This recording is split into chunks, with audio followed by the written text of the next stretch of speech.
Halo keluarga Indonesia, tahu nggak sih kalau pria juga bisa ber-KB loh? Apa saja jenis kontrasepsi yang bisa digunakan oleh pria? Simak jawabannya lewat video ini. Yang pertama, kondom.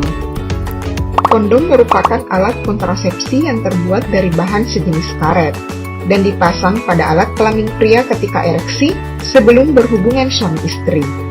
Kondom menghalangi masuknya sperma ke dalam vagina, sehingga pembuahan dapat dicegah. Tingkat keberhasilan kondom mencapai angka 80-95%. Kondom merupakan satu-satunya alat kontrasepsi yang mampu mencegah penularan infeksi menular seksual, HIV, dan AIDS. Kondom dapat digunakan sebagai metode kontrasepsi sementara, murah, dan dapat dibeli secara umum. Tidak perlu resep dokter atau pemeriksaan khusus, serta efektif bila digunakan dengan benar. Namun demikian, masih banyak rumor yang beredar terkait penggunaan kondom. Kabarnya, kondom dapat mengganggu ereksi atau impoten. Kondom dapat hilang dalam tubuh wanita. Kondom yang digunakan harus steril, dan kondom sifatnya tahan lama. Faktanya, kondom tidak menyebabkan impoten. Sebaliknya, kondom dapat mempertahankan ereksi. Kondom dapat tertinggal di dalam vagina bila cara melepaskan kondom tidak benar. Namun, mudah untuk dikeluarkan kembali. Kondom tidak harus steril, karena pada dasarnya, organ reproduksi tidak bersifat steril. Namun demikian, kondom yang digunakan harus sekali pakai dan tidak boleh digunakan kembali. Semua produsen selalu mencantumkan tanggal kedaluarsa pada setiap kemasan. Kondom yang sudah uzur, selain tidak efektif mencegah kehamilan, juga dapat membuat iritasi pada kulit. Alat kontrasepsi yang kedua adalah vasektomi atau metode operasi pria. Vasektomi disebut juga sebagai sterilisasi atau kontrasepsi permanen atau kontrasepsi mantap pada pria. Vasektomi merupakan tindakan pengikatan dan pemutusan kedua saluran sperma, sehingga pada waktu senggama, cairan mani yang keluar tidak mengandung sperma. Pria yang ingin melakukan vasektomi harus memenuhi syarat-syarat sebagai berikut. Yang pertama, keluarga tidak ingin punya anak lagi, atau jumlah anak sudah ideal. Yang kedua, sukarela dan tidak ada unsur paksaan.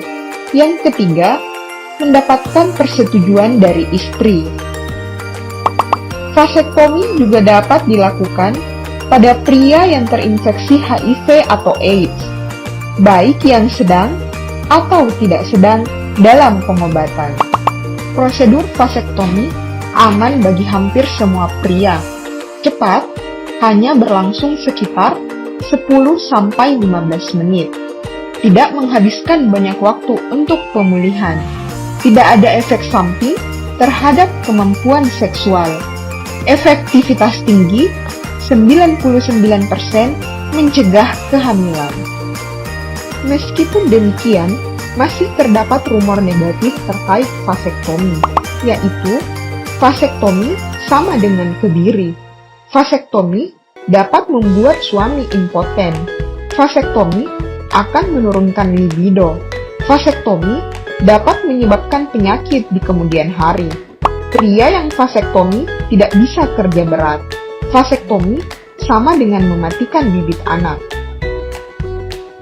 Faktanya, vasektomi tidak sama dengan kebiri. Kebiri bertujuan untuk menghilangkan fungsi testis. Sementara pada vasektomi, buah zakar atau testis tetap memproduksi hormon testosteron. Dengan demikian, vasektomi tidak sama dengan kebiri. Fakta yang kedua, vasektomi tidak menyebabkan laki-laki menjadi impoten. Sebab, saraf-saraf dan pembuluh darah yang berperan dalam proses terjadinya ereksi berada di batang penis. Sedangkan, tindakan vasektomi hanya dilakukan di sekitar buah zakar jauh dari persarafan untuk ereksi. Vasektomi juga tidak berpengaruh terhadap penurunan libido atau nafsu seksual. Karena buah zakar yang menghasilkan hormon testosteron, yaitu pemberi sifat kejantanan dan libido, tetap berfungsi dengan baik. Vasektomi tidak menyebabkan penyakit apapun di kemudian hari. Lalu, tidak benar bahwa pria yang vasektomi tidak bisa bekerja berat selama-lamanya. Biasanya, proses istirahat hanya beberapa hari saja pasca operasi. Pada vasektomi, sel sperma tetap diproduksi dan akan terserap kembali oleh tubuh. Sehingga, vasektomi tidak sama dengan mematikan bibit anak.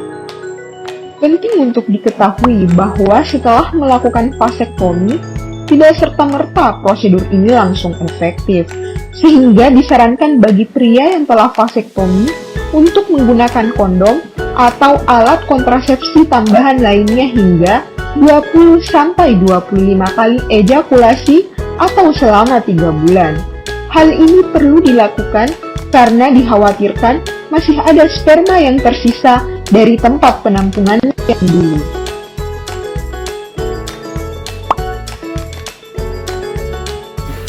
Ikut ber-KB vasektomi di tahun 2008. Waktu ikut vasektomi, prosedurnya sangat cepat sekali.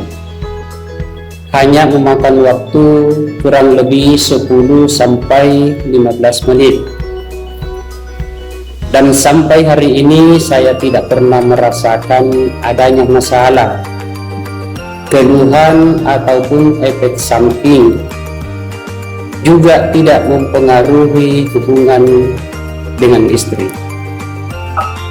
Prosesnya sangat cepat, sangat lancar dan nyaman.